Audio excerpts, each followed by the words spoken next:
Hey guys, welcome to the very first episode of the Bookshelf Conversations by Hombuko. My name is Joel and I just want to introduce myself. So for the longest time I've been really passionate about books and literature and reading, and then when a short while ago I had a really blessed opportunity in my life, a fork in the road where I needed to decide the direction for my future. It came as a really easy choice for me to open up a bookshop. So that's what I set myself to do. And the idea of Hombuko was born out of that. And the physical bookshop will happen next year, somewhere here in my town of Bangalore in the Northern Rivers region of New South Wales, a town that I love dearly. But until that bookshop opens, the Bookshelf Conversations is another project that I've begun. So why the Bookshelf Conversations? Well, when I realized I needed to open up a bookshop, it also occurred to me, how am I going to know what books to stock? Like, there are so many incredible titles out there, and I had to come to an understanding of my limited experience. Even though I've read extensively, there's just this vast ocean of books out there. So how was I going to get the best titles? And then I thought to myself, why don't I just ask my friends what they're reading? I'm lucky enough to have in my social world a group of very well-read, interesting and accomplished designers and artists and people from all walks of life. So maybe if I could interview them in front of their bookshelves, I could find out what they're reading and maybe get into the idiosyncrasies of their book collections, and then that would inform what I have in the Hombuko.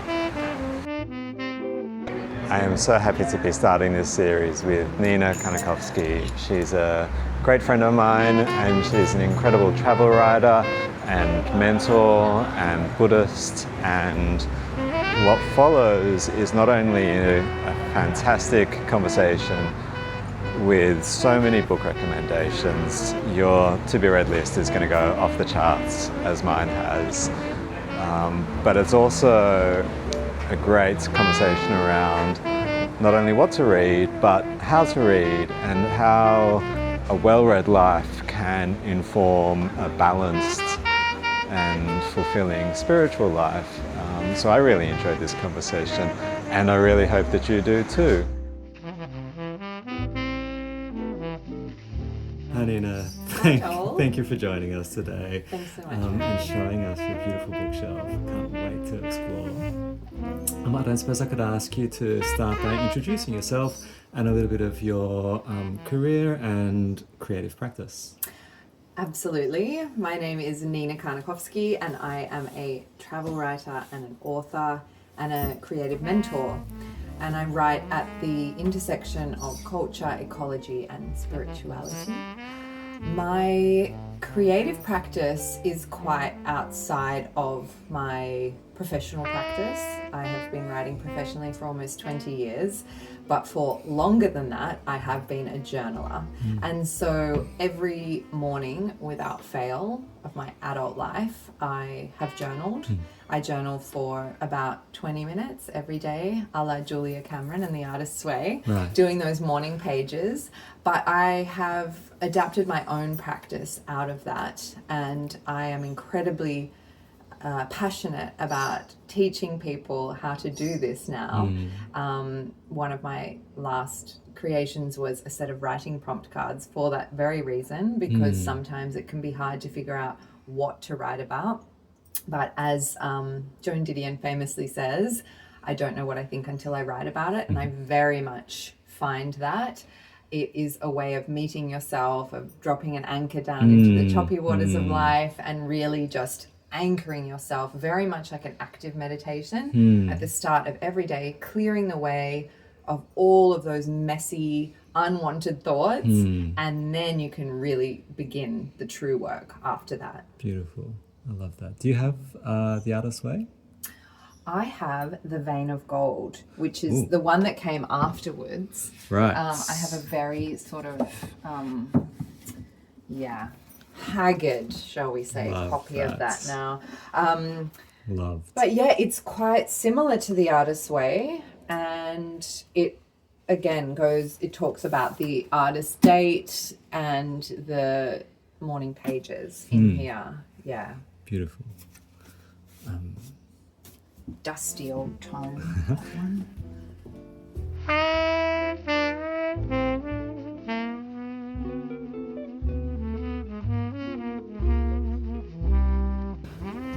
I have this book. Where is this? Japanese Death Poems. This was a big influence to me. And it's a beautiful copy looking at how people live at the end of their life, capturing moments. Yeah, the brevity of obviously Japanese. There's a big culture of appreciation of the brevity of life, and just encapsulated in this last moment that people have, and it's just beautiful. I actually have quite a few books about death. I'm fascinated by the topic, and I'm fascinated because often it's held at arm's length. And it absolutely shouldn't be, because I am a practicing Buddhist, and in Buddhism we think a lot about the end of life and meditate on it often, because to live well you have to constantly be holding the idea that this is fleeting. This could all be over in an instant. And when you think that way, you really do live in a much more intentional way. What are you reading at the moment? I'm reading a book that's not on this bookshelf, but it's Rob MacFarlane's Is a River Alive? Okay. Have you read it yet? No. Oh, incredible. A new book? A new book, yeah. He's just come out with it. And he investigates the idea of, is a river alive? Okay. How animate is the more than human world? Yeah. Are rivers alive? And can you kill a river? Yes. And so he goes to Ecuador, India, and Canada to investigate this idea. So it's kind of, in a way, it is a travel story, because he goes through these 3 ecosystems and sees rivers in various stages of aliveness. Yeah. Very, very beautiful book, and a very important question to be asking at this point in time. And so he is my new favorite author at the moment. Oh, wow. Oh, incredible. Yeah. Great. Do you know what started you reading? Oh, what a good question. I think it was a book called Chibi the Fish. Okay. That was a book that my mum used to read me all the time when I was a child. And it was about this little fish that was living in a fish bowl. And at the end of the book, a boy goes to set Chibi free into the ocean. And I think it was the first time that I had my imagination just blown wide open, and also my idea of morality. And so that's what started it all, Chibi the Fish. Oh, beautiful. Oh, I'll have to check that one out.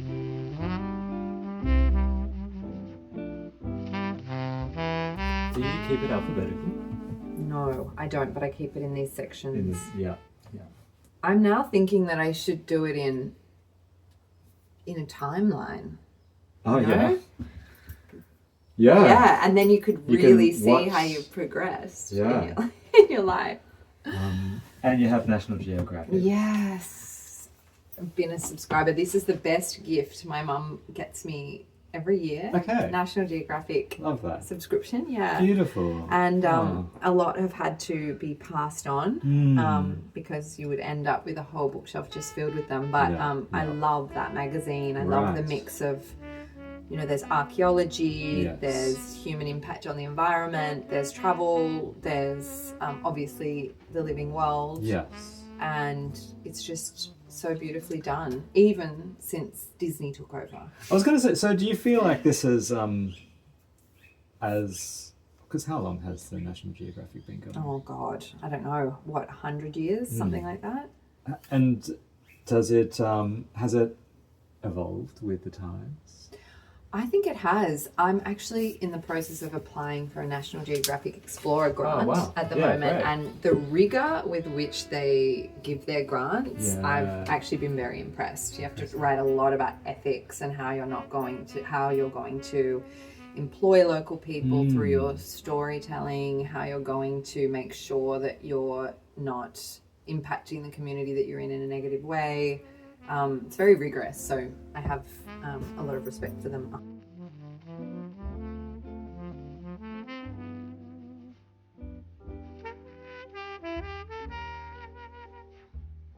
Do you read more than one book at a time?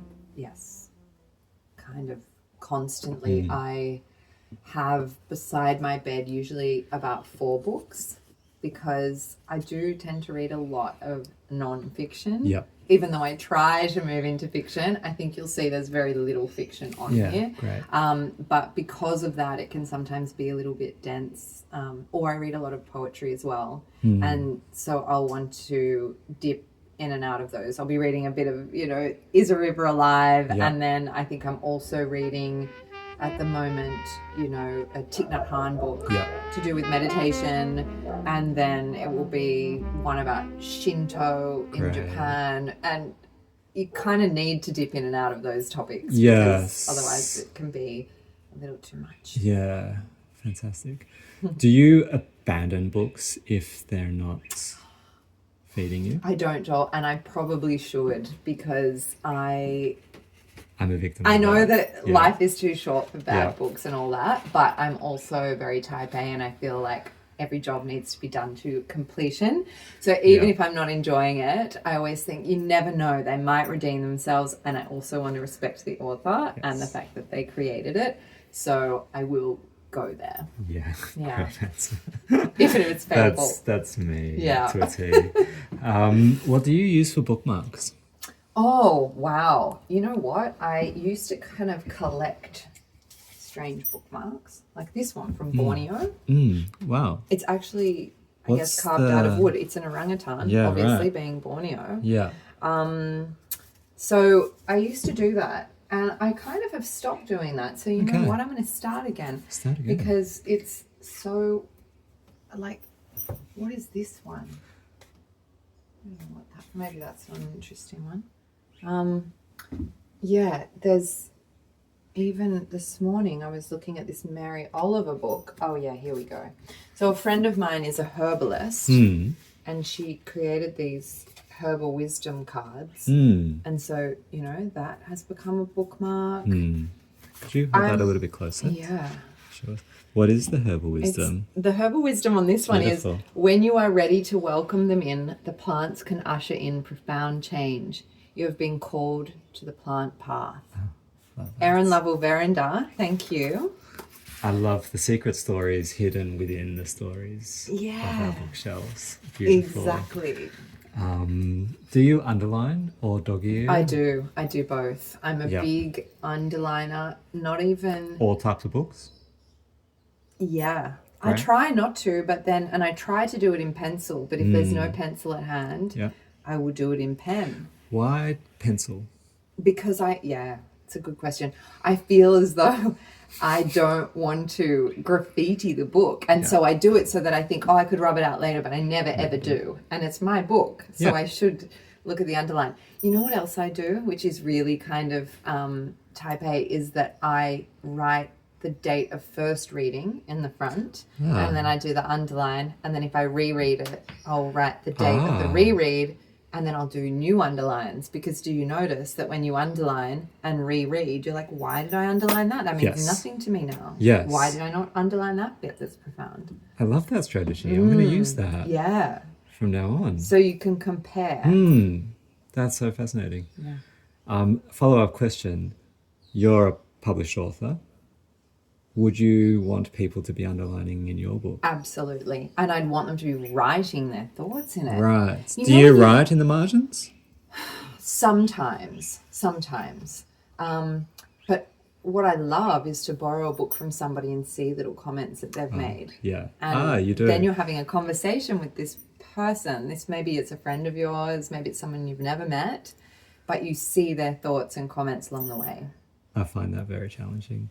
Do you? Yeah, I feel like it alters the way that I'm reading something for the first time. But I also see the richness of the conversation that you're trying to talk through. Yeah, that's a really good point. But I need to perhaps try both.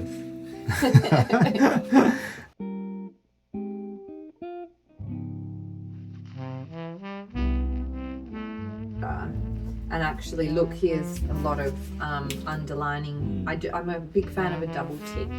Oh, okay. That means, what does that mean? That means this is an excellent passage. Okay. You know? And it's interesting because often people will ask me in workshops and things, how do I learn how to write? How do I learn how to travel write? I learned how to be a travel writer by reading Pico Iyer's books and by hand copying out passages. Yes. Copying out passages by hand and going, what is the rhythm of his writing? What is it that brings this quality that I love so much about his writing to it? And I think you can only learn that by mimicking. You mimic until you become a master. And like in the Mary Oliver poem, you find your own voice eventually. And it's fine to mimic, Absolutely. I think that nothing is completely brand new, and you can only bring yourself to an idea that probably already has existed. Yeah. But, exactly, that process of bringing yourself to that idea. Huh. Yeah, these are the most beautiful. This is so beautiful. Oh my God. So she has become a friend of mine actually because, it's their cloth found with, cloth from India. She only does Indian guides, Fiona Caulfield. She's an Australian who lived in India on and off for decades. And it's all handmade paper, and it's just the most beautifully curated guide. Beautiful. And she does all different cities in India, and then she did this whole kind of shopping guides, but very bespoke, very much like she's holding your hand and taking you on the best trip to this place, which is quite rare, and I hope she continues to do them. You know what? Another very formative book for me that I tell everybody about, and where is it? Is Ancient Futures by Helena Norberg-Hodge, who's a mentor of mine, but she basically travelled to Ladakh 50 years ago, Ladakh in far northern India, and she went there as a linguist and learnt how to speak the language and then continued travelling there for decades, and over that time saw what were, she thought, the happiest, most whole people she had ever seen. Totally self-sufficient, totally loving, filled with just, self-confidence and everything. And then globalization came in and she watched the whole thing fall apart. And it's written in sort of 3 parts, which is before that happens, as that's happening, and then what are the consequences of this? Wow. And she's just spent her life ever since that experience fighting for this kind of,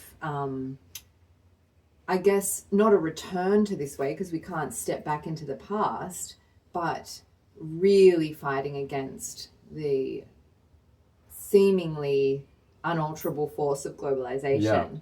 And how can we live more happy and whole lives that are more localized, where we're really, and this is what you're talking about a lot with the bookshop, creating community, and we thrive in community, coming back to those smaller scale, really alive communities, because as soon as we move away from that, things do start to erode. And what is on your to-be-read lists? Wow, if any come to another Rob MacFarlane book called Landmarks that somebody just gave me. I also want to read a book called We Once Were Jaguars, or Will Be Jaguars, written by an an Indigenous woman in the Ecuadorian Amazon.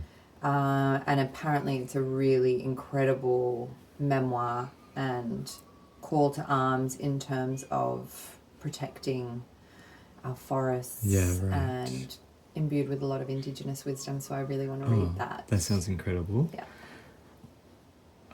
What have you most reread throughout your life?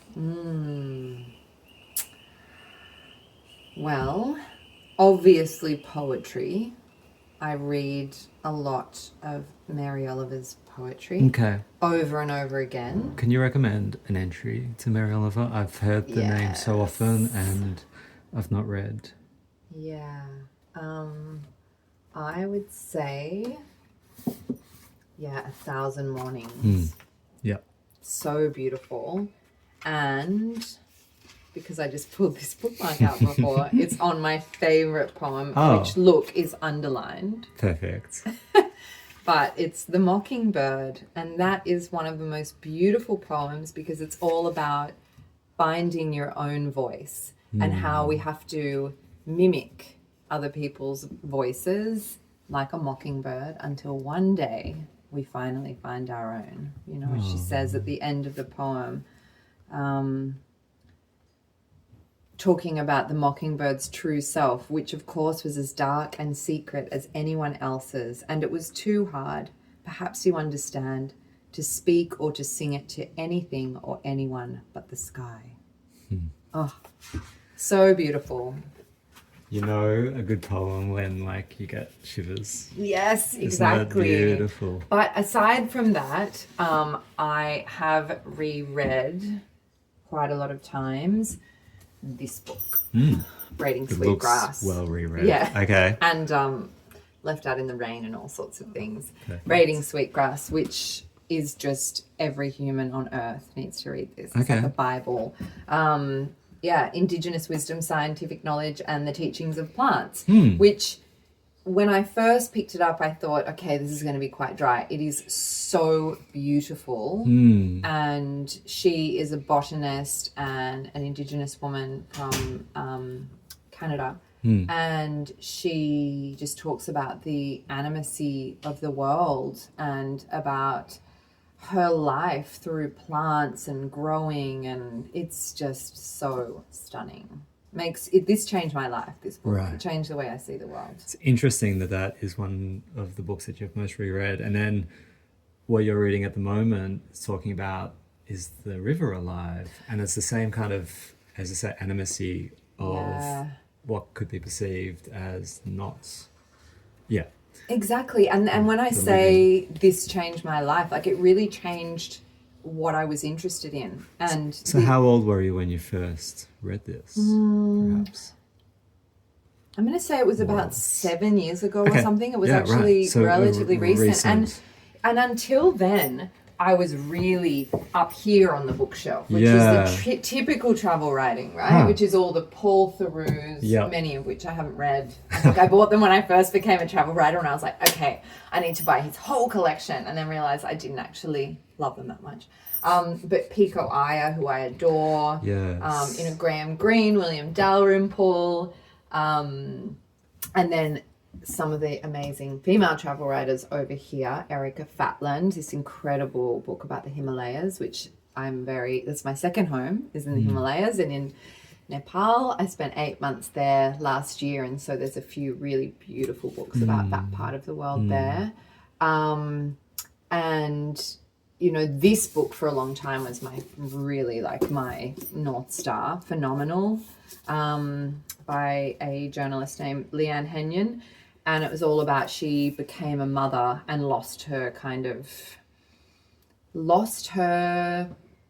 juice, and then goes on this search for wonder through the world. And so she goes to Venezuela to see the Catatumbo lightning, and she goes to see the monarch butterfly migration in Mexico, and kind of brings herself back to life. And this book, was another kind of, it just became a complete Bible for me, and was very much kind of, I built my memoir kind of around this same idea of coming in such close contact with the world and travel and finding that source of awe and wonder in our lives that really then causes us to act in a different way. But yeah, so I was up there for a long time, and then read Braiding Sweetgrass, and everything changed. Everything changed. Oh, that's an incredible story. Jack Kerouac. He was one of my early getting into. Oh God, yeah. And I mean, Big Sur. This is my favorite Jack Kerouac. Big Sur, which is, you know, I've lost this book and I've been looking for it for so long. Which one? Oh, I haven't read it. That's Pete's. There you go, yeah. Big Bob Dylan fan he is. Although Bob Dylan's my moonshot. If I could look through anybody's bookshelf, it would be this man's. Yeah. You got to speak to Pete, actually. Yeah. F. Scott Fitzgerald and Bob Dylan. You two feel are like birds we of have a to feather. have a part 2. Yeah, totally. Big Sur, because it's hiking and it's Buddhism, 2 of my favorite things.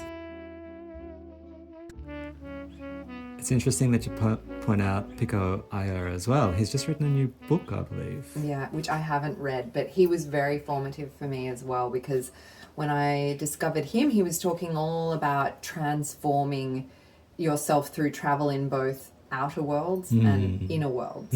And that conjunction between the two, the outer world and the inner world, has always fascinated me.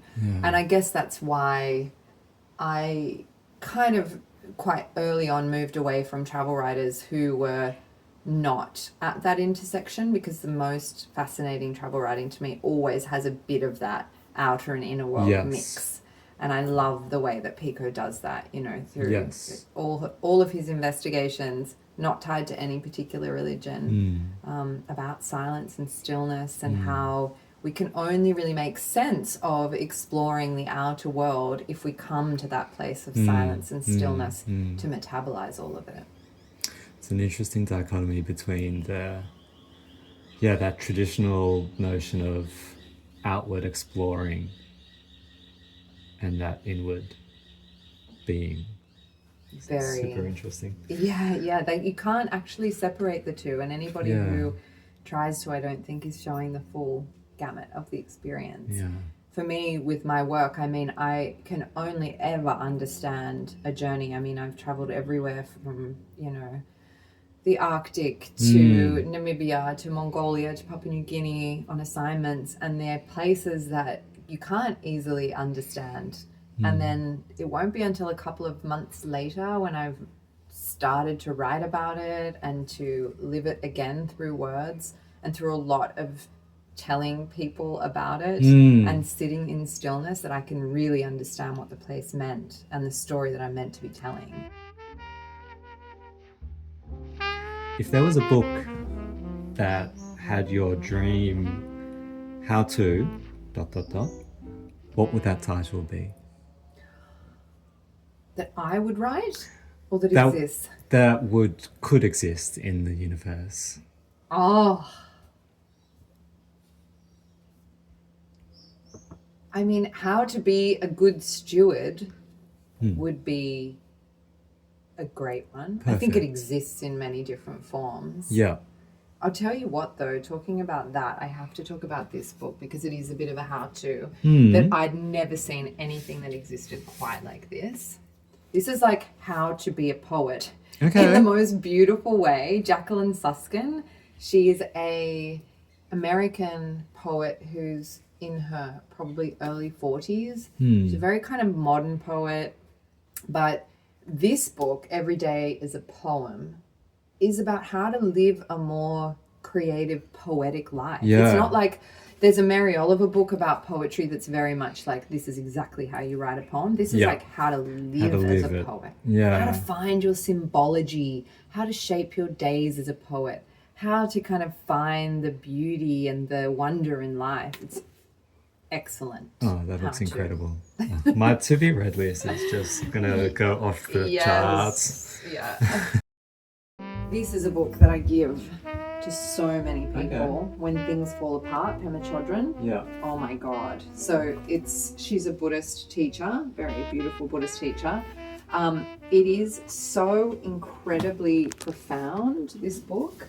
It's all about how we're constantly looking for ways to get our feet on the ground, for everything to finally be in place. We finally got it all figured out. Yeah, it doesn't exist. happen. Yeah. We live in this state of constant groundlessness, and if we can just be okay with things never really being okay, or with those moments of like pure bliss and happiness just being very fleeting. And then it's just, it articulates that so beautifully. It's essential reading. There was a very beautiful On Being podcast where Krista Tippett interviews Devendra Banhart about this book. Yeah. And they just read each other passages about it. And it's a very special book. I've not listened to that podcast. I feel like I should. Love Devendra. Oh, yes. He's one of my favourites. This feels like it needs to come into my veins. Yes. Everyone needs this book. I mean, look, let's just read one of the little underlined bits.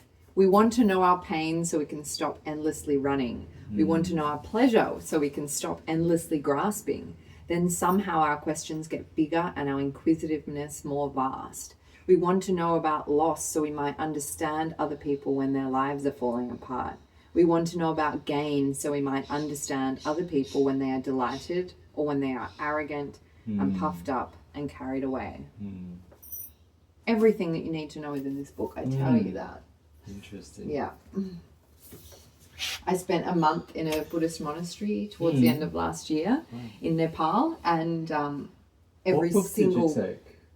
Well, I didn't didn't take... or you don't? They have an amazing Buddhist library there. Okay, yeah, and there were like 5 copies of that book there, and it was never in the library because everybody was just eating that book up. Yeah. Do you read in those situations, or is it more of a meditative, or is it a mixture? It's a mixture. I mean, we were learning about the Dharma 6 hours a day, so it's very scholarly in many ways, and meditation is only actually a small part of it. It's mostly study, so they really encourage reading, and it's important to really question. I mean, you're there to question these ideas, not to just blindly accept them. So it was a beautiful time to really dive into all these amazing philosophy books.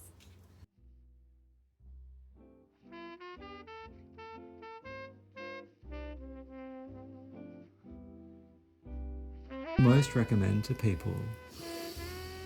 Oh, so many.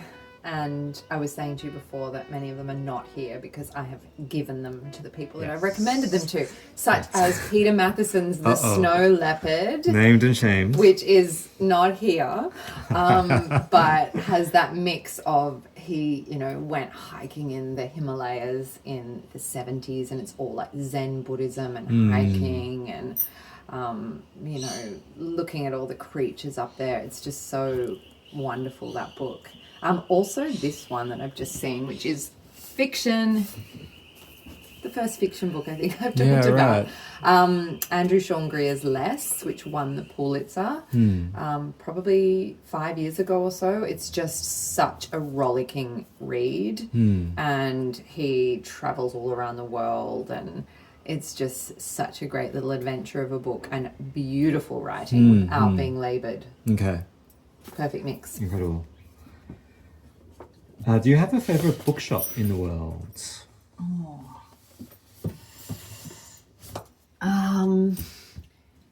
There's a really wonderful bookshop in Kathmandu called Pilgrims, which is not only filled with lots of wonderful books of all kinds, but particularly spirituality and Buddhism, but also just a lot of beautiful notebooks. There's this special kind of handmade paper that you can only get in Nepal. It's made from an indigenous plant, and they have a whole section of just notebooks and paper and wrapping paper made out of that, and all sorts of little fascinating reading extras.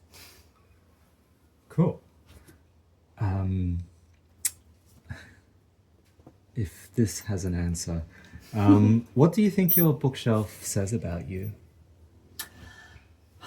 I think it says that I've lived quite a few lives already. Yeah. It says that I've changed course a few times. Great. My husband and I, you know. There's also this section down here that's to do with farming and biodynamics because my husband went from being up here, a graphic designer, to down there being a biodynamic farmer. You know, and here's me like travel writer, then moving to kind of the more ecology space. And I love to see that, the evolution of people through their bookshelves. That's so interesting. The uneven timeline that this represents, and a geography almost as well of different times where you've been in different locations. Yeah, that's very true. And I think the places that you're fascinated by really inform your bookshelf. Is there anybody else in your circle whom you could recommend that I speak to in front of their bookshelf? Yes, so many people, but who jumps to mind is Julia Ashwood, who is one of the owners of Sun Ranch, and is a wonderful interior designer / traveller, and I think has probably some fascinating books in that realm on her shelf. Okay, great. I'll try and hook that up. Fantastic. And if there was anybody in the world whose bookshelf you would be able to snoop through, whose would that be? Well, at the moment, because I'm clearly obsessed with him, Rob MacFarlane. Yeah. Because his areas of interest seem to go from travel to ecology to poetry to history, and I just think it would be vast. I'm almost sure he lives in a house with an actual library, which is also great, with a ladder, you know. Oh wow, yeah, the ultimate dream. Yes. Oh, fantastic. I will try and make that happen as well. Oh my goodness. Oh my gosh, he would be, I think he'd be up for it. Yeah, definitely. Thank you, Nina. Thank you so much. Thank